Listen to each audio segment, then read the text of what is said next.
They were fathers, sons, brothers, and friends. Ordinary men from all walks of life, united by a passion for cockfighting. For generations, Sabungeros have been a familiar sight in towns and villages across the Philippines, gathering at local cockpits to share stories, laughter, and the thrill of the fight. Their bond went beyond the arena. It was a brotherhood built on trust, tradition, and a shared love for the sport. In the Philippines, Sabungeros are more than just enthusiasts. They're part of a tight-knit community built around the excitement and spectacle of the cockpit. The arena was a place where friendships were forged, rivalries played out, and the pulse of rural life could be felt in every cheer and every wager. Names like Manny, John, and Ricardo are now remembered not for their victories in the ring, but for their sudden, unexplained disappearances. Their faces, once familiar in the crowd, now stare out from missing person posters and family altars, symbols of a mystery that has shaken the nation. 34 men vanished without a trace, leaving behind families in anguish and a nation desperate for answers. Each empty chair at the dinner table is a painful reminder of the loved ones who never came home.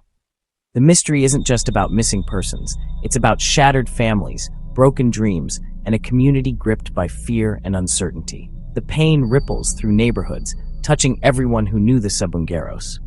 These disappearances weren't random. They point to a coordinated, ruthless force operating in the shadows of the sport. Whispers of organized crime and corruption swirl around the cockpits, casting a dark cloud over what was once a beloved pastime. The case has become a national obsession, dominating headlines and conversations, exposing the dark side of a tradition that once brought people together. The whole country is watching, waiting, and hoping for answers. Why did these men disappear? Investigators and families are haunted by this question, searching for clues and holding on to hope, even as days turn into months. As the layers are peeled back, it's clear, the world that brought them excitement, camaraderie, and purpose may have also sealed their fate. The story of the Sabungeros is no longer just about sport. It's about loss, resilience, and the search for truth in the shadows. Cockfighting, or sabong, is woven into Filipino life, a tradition passed down for generations. Raising a fighting cock is a source of pride, involving careful breeding, special diets, and rigorous training. The cockpit is a social equalizer, where farmers and politicians alike gather, united by the spectacle and the stakes. The atmosphere is electric, the betting fierce, and the potential for financial gain immense. For some, sabong is a hobby. For others, it's a livelihood, with fortunes won and lost in minutes. High stakes attract not just enthusiasts, but also greed and danger. The missing Sabungeros weren't casual fans. They were insiders, deeply knowledgeable about the sport's intricacies. Their expertise may have drawn them into a deadly conspiracy. In sabong, knowledge is power, and sometimes a fatal liability. The nightmare began quietly in early 2021. Men from cockfighting circles started vanishing. In April, a group from Laguna disappeared after a derby, their cases initially dismissed as isolated incidents.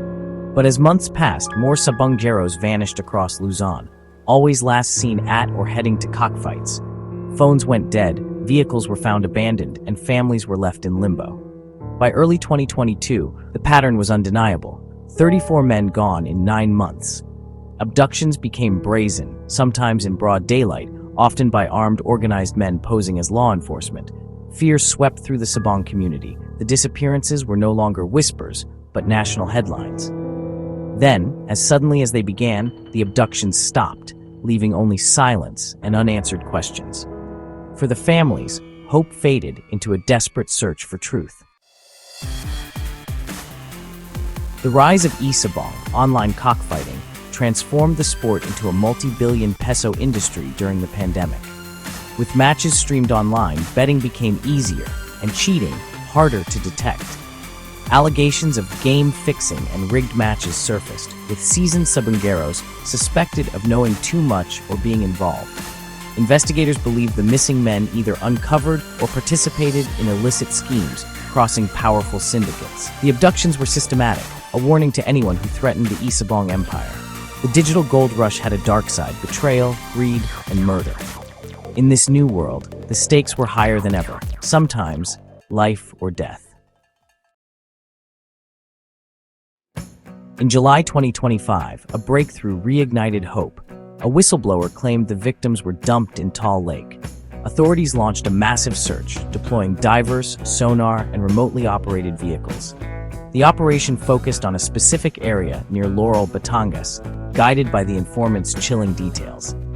For families, the search was bittersweet, a chance for closure, but also confirmation of their worst fears. The nation watched as teams braved treacherous waters and near-zero visibility, determined to uncover the truth. Each day was a race against time, the lake's depths holding secrets that could finally answer years of agonizing questions. The search marked a turning point, no longer just a mystery, but a quest for justice. The search soon yielded grim and chilling results. Sacks, heavy and waterlogged, were pulled from the murky depths of Taal Lake. Inside, investigators found charred human bones, a discovery that shockwaves through the community and left everyone reeling.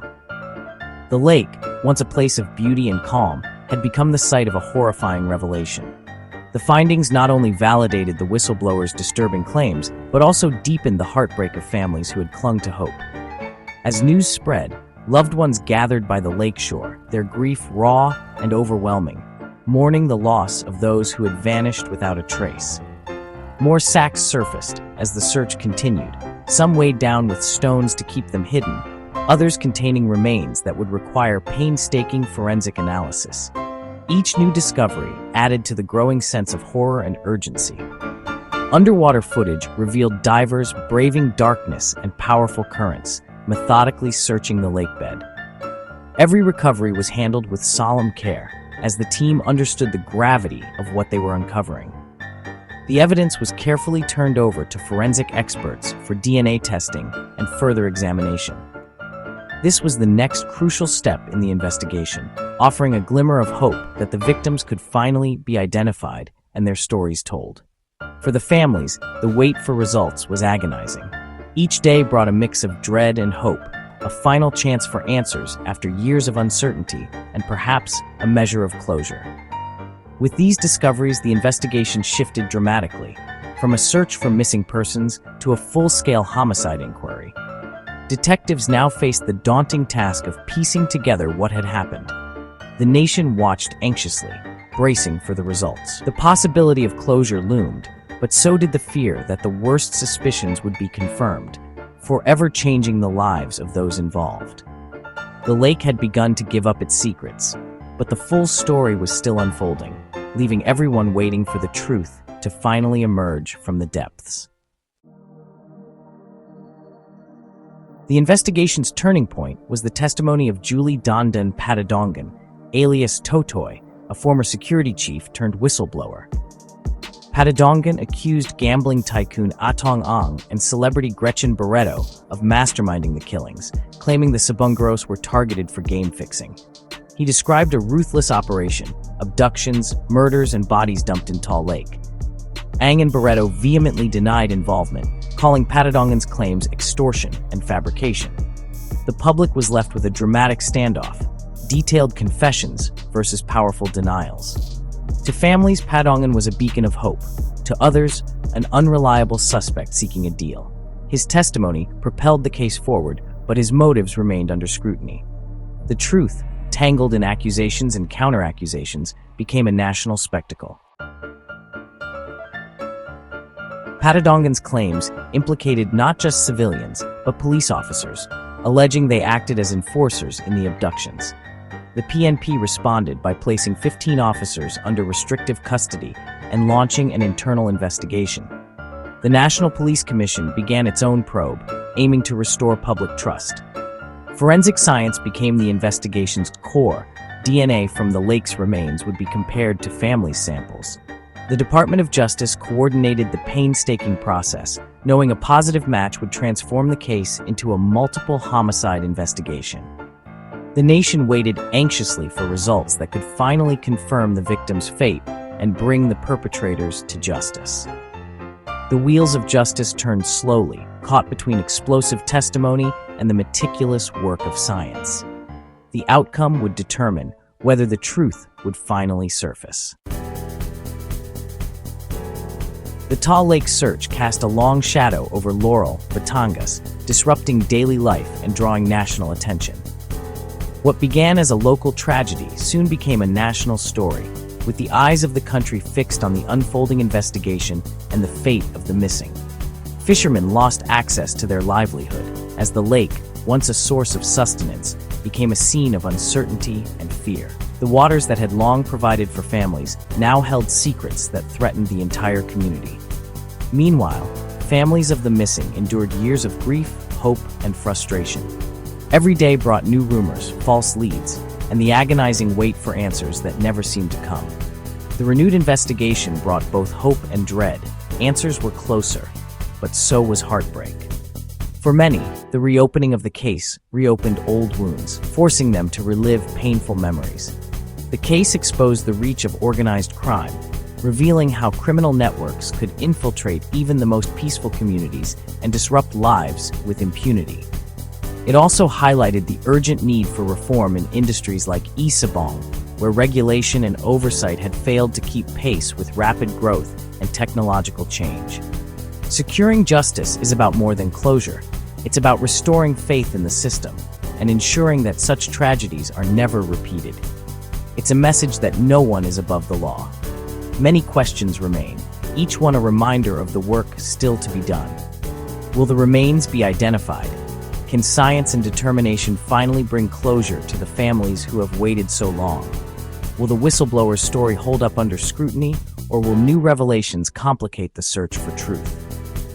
Can all those involved be brought to justice, or will some remain beyond the reach of the law? The dark secret of Taal Lake has begun to surface, but the depths still hold many mysteries. The full story is still unfolding, with each new discovery raising as many questions as it answers. For the families in the nation, the pain of loss is matched only by the determination to find the truth. The search for truth and justice continues, echoing across the waters of Taal Lake and into the hearts of all who seek answers.